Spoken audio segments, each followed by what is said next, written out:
Le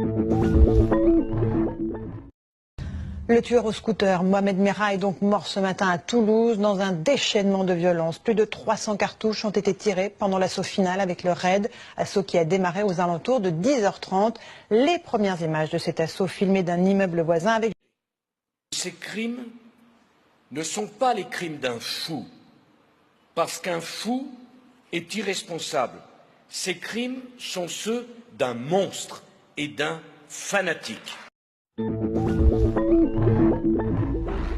Que s'est-il passé dans ce commissariat de Joué-les-Tours le 20 décembre dernier?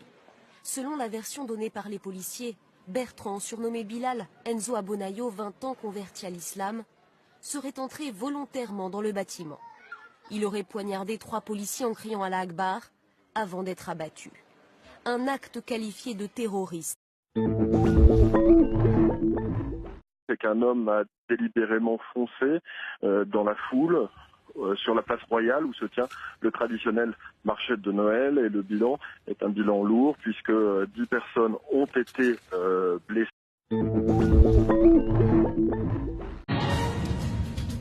Mesdames et messieurs, bonjour, une édition spéciale de ce journal de 13 heures, car il y a un peu plus d'une heure, il y a eu un épouvantable attentat dans le centre de Paris, dans le 11e arrondissement. Des hommes lourdement armés ont attaqué le siège du journal Charlie Hebdo. Le dernier bilan serait de 11 morts. Le centre de Montrouge est en état de siège depuis 8h30 ce matin. Des rues bouclées et des écoles barricadées, alors que les forces de police recherchent le tireur. J'ai 2 cartouches, j'ai 2 douilles là-bas. Apparemment, il y en a une troisième, on n'a pas réussi à faire le tour, j'ai pas réussi à la trouver pour l'instant. Plus loin, ce sont le SAMU et les pompiers qui prodiguent des soins d'urgence à un agent de la voirie et une policière municipale, tous deux victimes de tirs alors qu'ils étaient en intervention sur un accident de la circulation.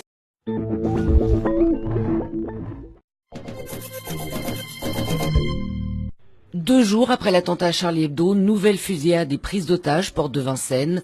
Une prise d'otages dans une supérette cachère qui se solde par au moins 5 morts. L'assaut a été donné en fin d'après-midi. Plusieurs otages ont été libérés.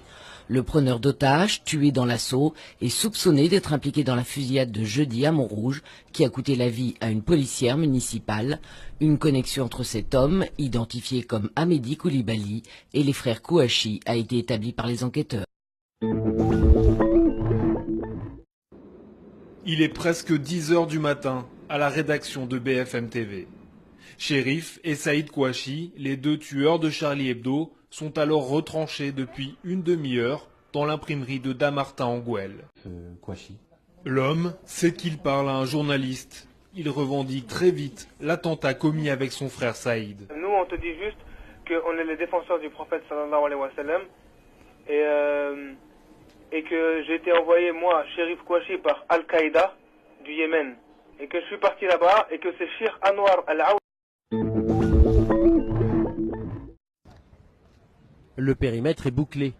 Sur le grillage d'enceinte du site Air Product, une tête et 2 drapeaux portant des inscriptions en arabe ont été accrochés. La tête est celle du gérant de l'entreprise. Employeur du suspect, Yassine Sali, est propriétaire de la camionnette qui a été utilisée pour perpétrer l'attentat. Hollande s'adresse aux Français. Mes chers compatriotes, au moment où je m'exprime, des attaques terroristes d'une ampleur sans précédent sont en cours dans l'agglomération parisienne. Il y a plusieurs dizaines de tués. Il y a beaucoup de blessés. C'est une horreur. L'état d'urgence, lui, sera proclamé sur l'ensemble du territoire. 21h17, France-Allemagne se joue depuis 16 minutes.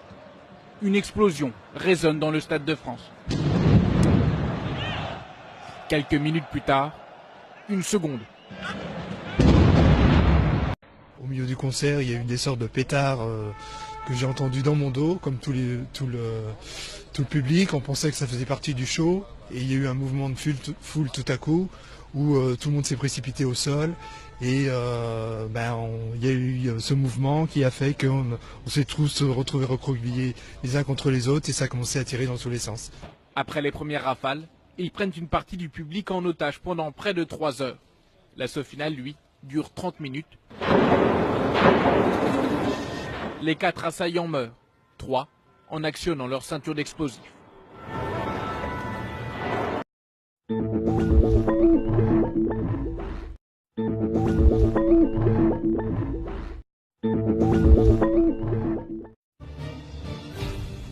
Le parquet antiterroriste s'est saisi de l'enquête sur le meurtre d'un policier et de sa compagne à Magnanville, près de Paris. Une réunion aura lieu ce mardi matin à l'Élysée pour faire la lumière sur ce drame.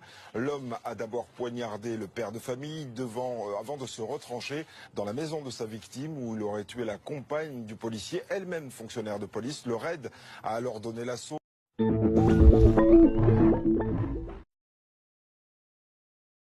Sur la promenade des Anglais à Nice, le feu d'artifice du 14 juillet vient de se terminer lorsque tout à coup, un camion fonce sur la foule. Voici les toutes premières images de la prise d'otage qui a eu lieu ce matin à Saint-Étienne-du-Rouvray dans la banlieue de Rouen. Une prise d'otage sanglante puisqu'un otage au moins a été assassiné. Il s'agit du prêtre de la paroisse qui a été égorgé par les 2 assaillants. Une paroissienne, une femme âgée, a été grièvement blessée. Elle se trouve actuellement.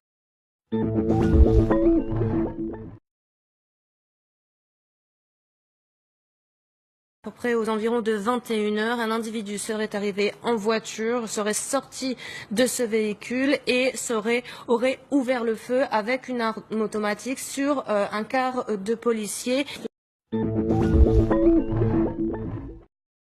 Ce que je veux dire aux Français, c'est que nous sommes en guerre. Armée, terroriste, djihadiste. Que fait la France? Donc nous sommes en guerre. Et parce que nous sommes en guerre, nous prenons des mesures exceptionnelles. Et nous agirons. Et nous frapperons cet ennemi pour le détruire. Bien sûr, en France. Qu'on comprenne bien. La France, elle ne peut pas régler tous les conflits du monde.